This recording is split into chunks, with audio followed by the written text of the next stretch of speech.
Bollywood actors की acting के जितने फैंस दीवाने होते हैं, उतना ही क्रेज सिंगर की सिंगिंग का भी रहता है।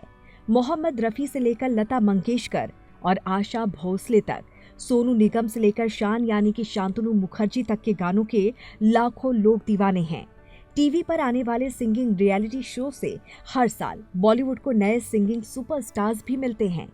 लेकिन कुछ ऐसे भी सिंगर रहे हैं जिन्होंने अपनी सिंगिंग से पहले फैंस को दीवाना बनाया और उसके बाद अंधेरी की गहराइयों में कहीं खो गए।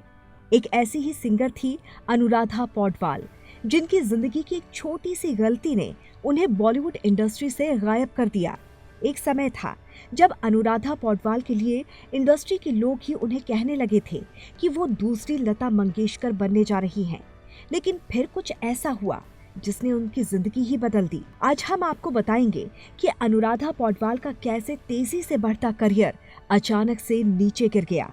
अब ये प्लानिंग के तहत हुआ या उनको उनकी ही गलती भारी पड़ गई। बॉलीवुड को कोरे कोरे सपने, मोरे हिवड़ा में नाचे मोर, मैया यशोदा जैसे हिट गाने देने वाली अनुराधा पौडवाल ने अमिताभ बच्चन और जया भादुड़ी की 1973 में आई फिल्म अभिमान का एक श्लोक ओमकारम बिंदुम संयुक्तम गाकर अपनी सिंगिंग करियर की शुरुआत की थी।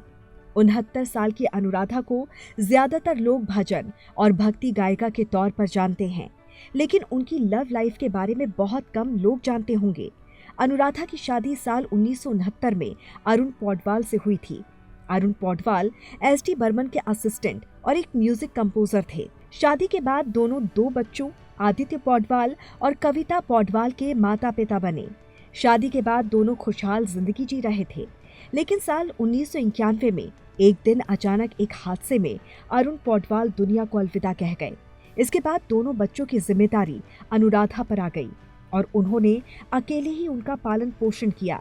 इसी बीच उनकी मुलाकात म्यूजिक कंपनी टी सीरीज के मालिक गुलशन कुमार से हुई। अनुराधा ने गुलशन के साथ मिलकर कई एल्बम निकाले। गुलशन कुमार ने अनुराधा को एक के बाद एक कई गाने दिए और वो सफलता की सीढ़ियां चढ़ने लगी। इसी बीच अनुराधा और गुलशन के अफेयर ने भी जोर पकड़ लिया। हालांकि दोनों में से किसी ने भी इस बारे में कभी खुलकर बात नहीं की। कहा जाता है कि गुलशन कुमार अनुराधा को दूसरी लता मंगेशकर बनाना चाहते थे। एक समय था जब अनुराधा पौडवाल के लिए इंडस्ट्री के लोग ही उन्हें कहने लगे थे कि वो दूसरी लता मंगेशकर बनने जा रही हैं। लेकिन फिर कुछ ऐसा हुआ जिसने उनकी जिंदगी ही बदल दी। आज हम आपको बताएंगे कि अनुराधा पौडवाल का कैसे तेजी से बढ़ता करियर अचानक नीचे गिर गया। अब ये प्लानिंग के साथ हुआ या फिर उनसे कोई गलती हो गई। बहरहाल कई दशकों तक अपनी सिंगिंग का लोहा मनवाने वाली लता मंगेशकर को स्वर कोकिला कहा जाता है और उन्होंने एक से बढ़कर एक गाने गाए। उनके गानों की इंडस्ट्री ही नहीं बल्कि देश और दुनिया भर में फैन रहे हैं। इस बीच अनुराधा पौडवाल की बॉलीवुड में एंट्री हुई और उन्होंने एक से बढ़कर एक शानदार सुपरहिट गाने गाए। अनुराधा की मखमली आवाज की टी सीरीज के मालिक गुलशन कुमार कायल हो गए। मीडिया रिपोर्ट्स की माने तो उन्होंने ये तक कह दिया कि अनुराधा पौडवाल इंडस्ट्री की दूसरी लता मंगेशकर बनने जा रही हैं।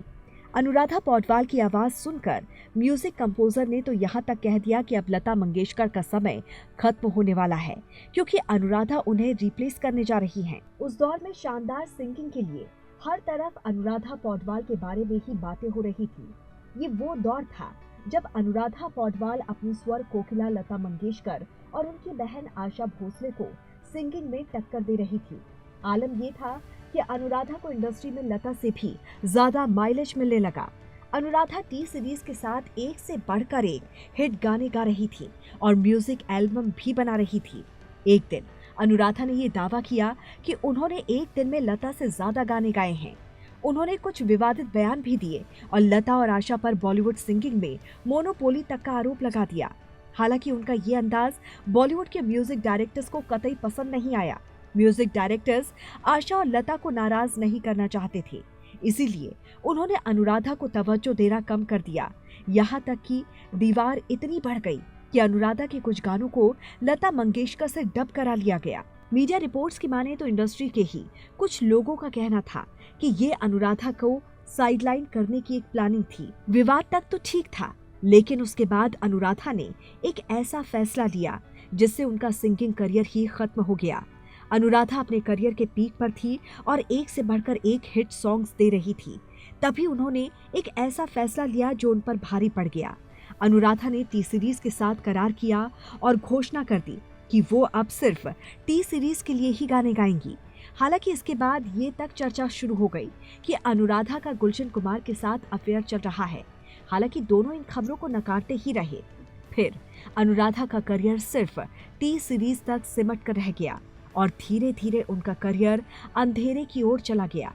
अपनी सफलता के शिखर पर पहुंचने के बाद अनुराधा ने यह ऐलान कर दिया था कि वो सिर्फ टी सीरीज के लिए गाएंगी। तो वहीं गुलशन कुमार की मौत के बाद अनुराधा ने भी फिल्मी गानों को अलविदा कह दिया और सिर्फ भजन गाने लगी। अनुराधा पौडवाल अभी भी बॉलीवुड से दूर हैं, लेकिन वो भक्ति संगीत और भजन गाती हैं। इसके अलावा अनुराधा पौडवाल सोशल वर्क भी करती हैं। उनकी एक बेटी भी है, कविता, जो कि एक सिंगर हैं। एक बेटा भी था जिसकी 2020 में मौत हो गई। इन सब विवादों से हटकर अनुराधा पौडवाल के भजनों को बहुत पसंद किया जाता है। वो आज भी भक्ति गीत गाती हैं। इसने उन्हें एक नई पहचान दिलाई और आज भी वो एक भजन क्वीन के रूप में जानी जाती हैं।